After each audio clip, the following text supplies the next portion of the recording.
चंगी खुली बारिश हुई। ये बारिश की वजह से पानी नालों में आ रहा है।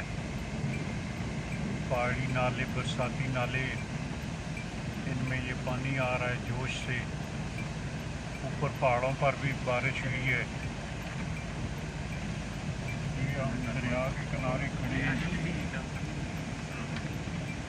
एक साइड पे जहाँ से बरसाती नालों का पानी आ रहा है, इस साइड से।